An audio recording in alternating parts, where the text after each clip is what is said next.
Vengeance! Welcome to another video, guys. Today we're gonna look at the top 5 best decks after the Penflinger and Deca Lunacy nerfs. My prediction video about the best decks turned out to be pretty accurate for most of the decks out there, but in this video we will see the exact decks that actually made it to the top. My last video literally got all of the decks right, basically, but of course some of those lists will be changing a lot. In this video I will show you 5 of the best decks, with an overview for each of them, win rates, mulligan guide, and if it's worth crafting, as well as what are the other working archetypes for that class as well. Don't worry if I don't feature your favorite class in here. In the end of the video I will still go over all of the other classes and all of their working archetypes, so hold tight. Hope the video helps you, and if it does, a like and a subscribe would always be appreciated. I'm working hard to actually become a partner on Twitch as well, and we already applied once, but sadly we got denied. And the reason for that is they want me to keep on growing, so if you would like to help me out on that aspect, drop by my Twitch and check me out. You can be sure I'm gonna sound a lot different there, and a lot more natural. But yeah, let's get into the video now.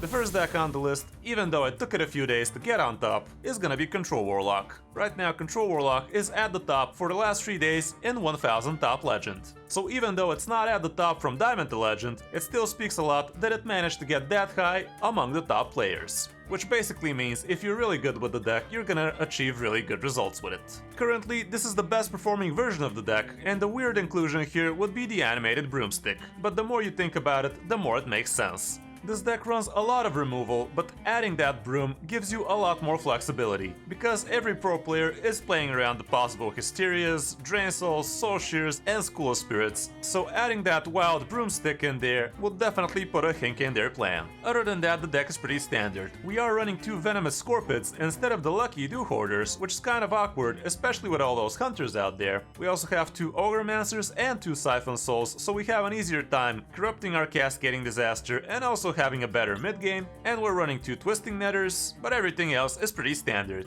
Last night on stream, I did reach top 200 legend with my homebrew Control Warlock, and it has a lot of weird inclusions in it. In my version we have 2 Death's Head cultists, which definitely help you a lot against all those rush warriors, paladins, and hunters. I'm also running Lucky Hoarders, because those are pretty good minions in my book. I have only 1 Scorpid, because there are plenty of bad Warlock spells, even though we can agree there are plenty of good ones as well. And it's a pretty versatile card too. Running only 1 Ogremaster, because I'm not seeing that many spell heavy decks. And rogues are already starting to be a lot easier, since Penflinger can't go face and that's a lot less reach. Only 1 Siphon Soul, because a lot of the times it doesn't feel as amazing as it should. And I'm also running Teal Forge Ring, because I did lose a few control matchups, where if I had my Asharja on time, things would have been a lot different. Since I included so many free drops in this version, I had to cut some of the late game, which means 1 less Twisting Nether and no room for Alex. But the best performing deck is also not running Alex right now, so it's probably for the best. Adding a broom in here would definitely make the early game a lot better, so maybe I should find room for 1 broom instead of, let's say, a Lucky Hoarder, because it really feels like the deck is very heavy on the free drops area. But yeah, Control Warlock right now is really amazing, and it's basically keeping every other control deck at bay. I'm definitely sure they are gonna nerf Ticketus in the next several weeks, but probably they're gonna take their time so the GMs actually finish. Now let's check out the matchups. As you can see, Face Hunter is not gonna be great for you, same goes for mid-range Demon Hunter, so if you're seeing a lot of those, it's probably not gonna be that great for you, even though I did have decent results against Face Hunters with my version. No Minion Mage is gonna be a lot better for you nowadays, because Deca Lunacy is not included anymore in most of those. Paladins would be pretty okay for you, Priest would be insta-win. The mirror matchup with this deck is gonna be, let's say, 50%, because this one is a very greedy Control Warlock version with Envoy Rustquicks, which definitely will help you in the mirror matchup, but realistically speaking, you're not gonna face any of those because the Face Hunters will just eat him alive. You're also gonna be pretty decent against Rush Warrior, which is the new flavor of the month, and if we check out similar decks, we can also see that Poison Rogue's not gonna be that great for you, Aggro Shaman is not gonna be too hot, and basically every Demon Hunter is gonna be a problem for you, even though I didn't have that many problems with them. But yeah, basically if Lifesteal Demon Hunter clicks against you, you really don't have anything to do against them, because they're just gonna OTK you regardless of what your health is. So your best bet there would be to get your Ticketus early and try to burn some combo pieces for them, but if you can't hit Il'gynath, you're probably done anyway. For the mulligan guide, it really comes down to the matchup. These stats I'm showing you right now can't really help you too much, but basically if you're against faster decks, you will really want to get your good early game control tools like Soul Shears, School Spirits, Hysteria, and maybe 1 good 1-drop, but definitely don't go too deep with the 1-drops because they're just not gonna help you that much. Keeping a free drop minion is also not a bad idea, but in my version I just have too many free drops, so basically I don't want to keep any of them because by turn 3 I always manage to find one. If you're playing against control decks, you basically go all in for the Ticketus and Jiraxis, and anything else is basically a dump for you. When you're on the coin, even Cascading Disaster becomes a lot more keepable, but when you're first, it's just too hard to pull it off. In some matchups, Ogre Master is gonna make a lot of sense for you to keep, but if you're going first, it's probably not gonna be the best idea for you. The deck is definitely worth the craft, and is definitely gonna get you a lot of wins. Control Warlock will stick around in the meta for the foreseeable future for sure, and even if they nerf Ticketus, I still think it's gonna be managing to remain as a staple control deck in this meta. Right now, according to the stats, there's literally no other Warlock deck out there that actually makes the cut. But I did start seeing a lot more demon-heavy Warlock lists that are actually doing quite fine, and people don't really expect them. But for now, according to the stats, it's either Control Warlock or bust. Now let's move down to the next list, which is Rush Warrior. I did include Rush Warrior in my last top 5 prediction video about the best decks out there, and even though the list looked a lot different than this one, I'm gonna still call that a win in my book. Rush Warrior right now is very strong, and the meta is super favorable for it, because if you're facing Face Hunters and Secret Paladins, well, this is always gonna win against those. Suggested by the name, you have a ton of rush synergies, but Rukara has to be your best minion out there. She's hella strong, and even if you just play her on the board and she survives damage, she starts buffing herself as well, and she can become very hard to remove, especially if you're running Shield of Honor. You also have Crab Riders, which is one of the best rush minions out there, and it could steal the game on its own. You have the Imprisoned Ganarg, which always gives you a good weapon, and also the Playmaker is a very interesting and high impact minion, which you always need to respect, or the game is just gonna snowball in the Rush Warrior's favor. Unless you wanna bait him into a good removal, that also works. We have Samuro for huge removals. We obviously have Sword Eater, which should have been nerfed long time ago, but I guess it wasn't that big of a problem lately. Overlord is gonna be a great minion for you that buffs up your entire hand. Ringmaster draws a lot for you. You have Tent Trasher, which is basically here so you have better odds for Ringmaster. You got Troublemaker, and also Alex, which again is getting drawn by this guy. Overall, this is one of the best performing decks out there in top 1000 Legend, but it's also doing great in Diamond to Legend as well. So I guess it's not that hard to master, but if you do master it, you're even gonna be able to reach very high legend with it too. For the matchups, like I said, Face Hunters and Paladins will be easy pickings for you. The only problems for you would be Priests and also Control Warlocks. So if you're seeing too many of those, in that case, Rush Warrior is not gonna be that great for you. But as you can see, all of the popular matchups are just super green for you, so it's definitely gonna be a super easy climb for you. For the mulligan with Rush Warrior, you're always gonna want your Imprisoned Ganarg, and also Stage Dive is pretty awesome, and Rukara as well. Athletic Studies curves you out nicely, Bumper Car works, and also Wormhole Challenger is pretty decent even on an empty board, and Crab Rider can also be pretty good as well. If you manage to stick up a raid leader early, it's also pretty strong for you, but you gotta be careful with that one, because in the end of the day, it's a pretty good minion for you, just to chuck out there so it just gets removed from a 2-drop spell. And also Sword Eater could be pretty good for you, but anything at the bottom I think would be kinda hard for you, if you're going first at least. When you're going second, it seems like it's the same results. The only difference here is that Blademaster Samuro becomes a little more keepable, but everything else pretty much remains the same. Ringmaster Wetley also becomes keepable too, but I would assume you kinda wanna have a good 1-drop and 2-drop before considering keeping a 5-drop in your starting hand. Is it worth the craft? Most probably yes. So far, we're not hearing anything about nerfs for it. And even if we start hearing about it, Blizzard is just gonna take their time again, and it's gonna be a while till something gets done about it. If it gets done about it. Other than that, for Warrior, we have Control Warrior as somewhat of a reasonable deck out there, and also Menagerie Warrior. But yeah, definitely go for Rush Warrior if you wanna go with Warrior.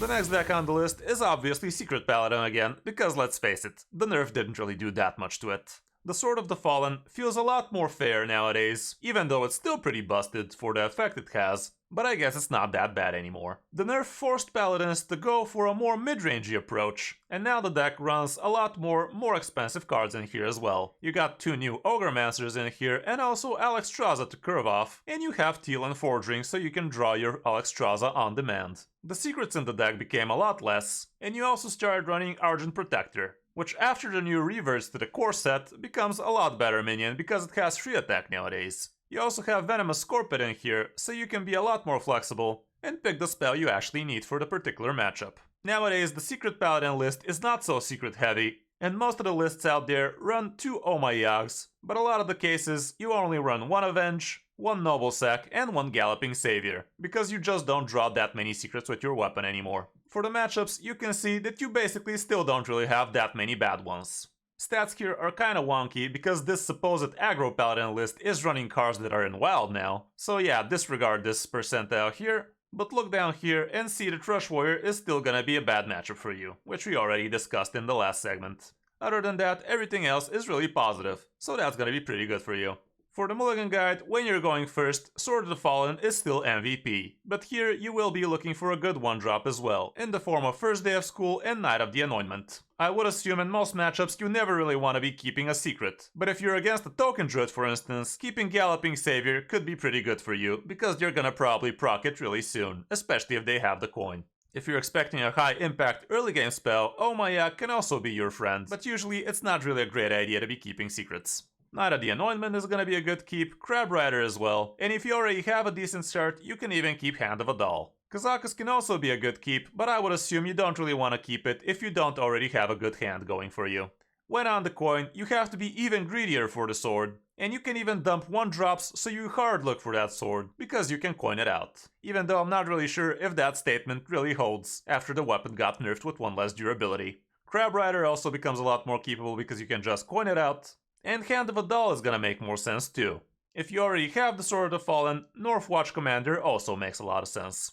Is Secret Paladin still worth crafting? Well, pretty much yes. The nerf really didn't touch it that much, and it's still going strong as ever. Other than that, Secret Libram Paladin is still going strong as well. Even though with the Penflinger damage missing, it's gonna be a lot harder for you to pull it off. Some Libram Paladin lists run Alexstrasza nowadays so they can get that extra reach, but you can still probably fit in 1 Penflinger in there so you have a good way of removing targets with your Librams of Justice. There's actually a Murloc Paladin list that's also doing quite alright so far, but yeah, overall with Paladin you can't really have a bad deck nowadays it seems. Deck number 4 on the list is Face Hunter obviously, which is another deck we basically predicted. But yeah, that wasn't so hard now was it? Face Hunter nowadays is a very scary deck to play against because it has so much damage while clearing the board. And Trampling Rhino really is trampling over the meta, especially in the first few days after the nerfs hit. Things kinda stabilized now, and Face Hunter is not as dominant anymore, and not as popular too, but you can definitely be sure you will be able to climb to Legend with this deck if you really wanted to. This list is pretty standard, and Kolkar Pack Runner is really MVP in this list, because it gives you so much good early game. You're also running Mankrik, which many decks do nowadays, and the cool thing about Mankrik is that you're actually drawing his wife with Barak Kotobane. So basically if you play Mankrik on 3 and coin out Barak on 4, you're gonna have a very good board for you, along with a good card draw too. Warsong Wrangler is a very good way for you to be drawing and buffing your Trampling Rhinos, but in some cases it's gonna be a good idea for you to buff up your Wolpertingers as well, especially if you already have them on the board, because it does say it does buff them wherever they are, in your hand, in your deck, or on the board. So don't forget you can get some extra damage like that. Rinling's Rifle is always gonna be great for you, because you can get very creative with the secrets you get out of it, and it can be very disruptive for your opponent's game plan. And after the nerf on Penflinger, like I said, the Imprisoned Felmaw is how you replace it. For the matchups from the popular ones, you can see that Priest is not gonna be great for you, and also Paladins can be problematic. Same goes for Rush Warrior, but not that much. But if you're facing mages, rogues, shamans, warlocks, druids, unless it's token, demon hunters, you're just gonna have a great time with this deck. For the mulligan, you kinda always gonna wanna have Mankrik in your hand, but you're obviously gonna want your Interpid Initiate as well. Imprisoned Felmaw can be pretty good, Adorable Infestation if you already have a good 1-drop, Wolpertinger, Demon Companion both work, and even the Rifle and Warsong Wrangler could be decent for you if you already have a hand that supports it. Kolkar Pack Runner is great for you, but if you know you're not gonna have a good time sticking it on turn 2, you're probably gonna be better off without it, since you don't really have the coin so you can get things going. When on the coin, however, he becomes a lot more keepable, and it's gonna be actually your best keep. Mankir's still great, Adorable Infestation works great with Kolkar, Rifle is also great, Imprisoned Felmaw same thing, and 1-drops are still okay, but usually you are gonna wanna coin out a 2-drop on turn 1. Face Hunter is definitely worth crafting right now, and it's not that expensive either. The games are pretty fast with it, and you also have a lot of mid-game as well. So if you wanna reach quick legend, Face Hunter is definitely the way to go. Other decent working Hunter decks right now would be the Lerox OTK Hunter, but it's just not performing as well as just the Face Hunter. And the last deck on the list is gonna be Token Druid again. Token Druid is still a great deck, which can high roll super hard early, and you can even have a full board of 2/2s as soon as turn 1, if you get lucky with a Gibberling and a few Lightning Blooms, Innervates and stuff like that. The deck has a ton of high roll potential, and it can stabilize very well in the mid game too, with Arbor Up and Glowfly Swarm. Even though we don't have Savage Roar anymore, we have Pride's Fury, which is a lot fairer as a card. But yeah, all in all, the list is pretty standard, and it's basically the same as the one I showed you in my first top 5 for the new expansion. We have Guidance in here, which can be pretty flexible for you, and obviously the only minions we are running here are Gibberlings, because we don't want to screw up our Fungal Fortunes draw. For the matchups, Rush Warrior is not going to be great for you right now, Priests are going to be hard, and also Paladin is going to be somewhat 50-50. But the good news is Face Hunter is not going to be that great against you. If we check a similar, a lot more populated list, we can see that green dominates a lot more than not green. Leerock's LTK Hunter is not going to be that great against you, all the Demon Hunters are going to have problems, and mages are not going to be happy against you as well. Control Warlock is going to be sad.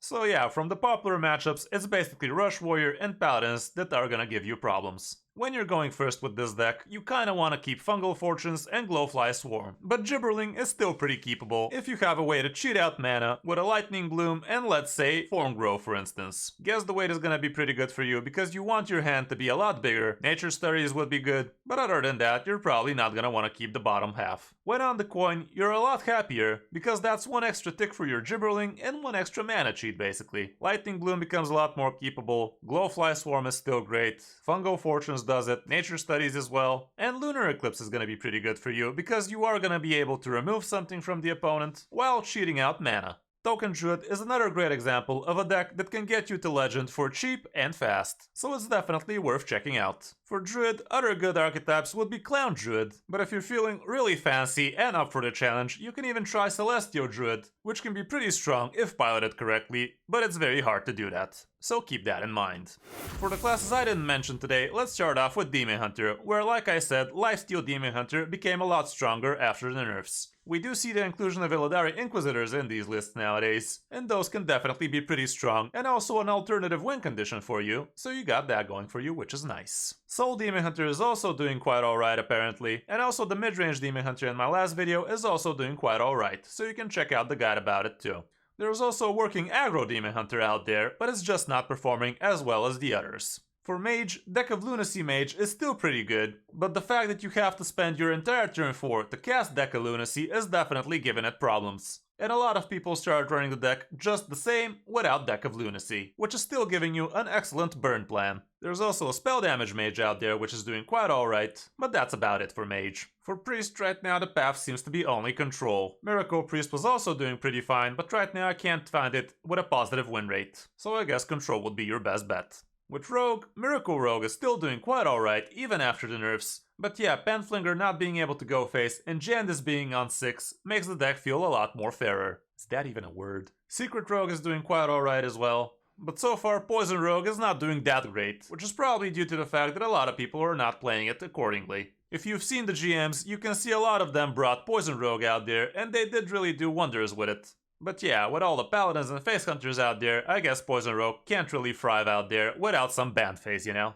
With Shaman, Aggro Shaman is at the top, but it really didn't take off as much as I thought it would. It's still having an awfully average 53% win rate from Diamond to Legend for the last 3 days, which is not bad, but it's definitely not as great as I thought it would be. Murloc Shaman is also out there, but I don't think it's good enough so far, even though it has results pretty similar to the Aggro Shaman. Elemental Shaman is also out there, so all in all, these are the 3 positive win rate archetypes for Shaman you can choose from. So that's gonna be it for this video, guys. Hope this video helped you choose what deck you wanna be jamming to Legend this season. Let me know in the comments what's your favorite deck out there right now. And also drop a like and a subscribe if you enjoyed the video. Thanks for watching. I'm Kris05 and I'll see you in my next video or stream.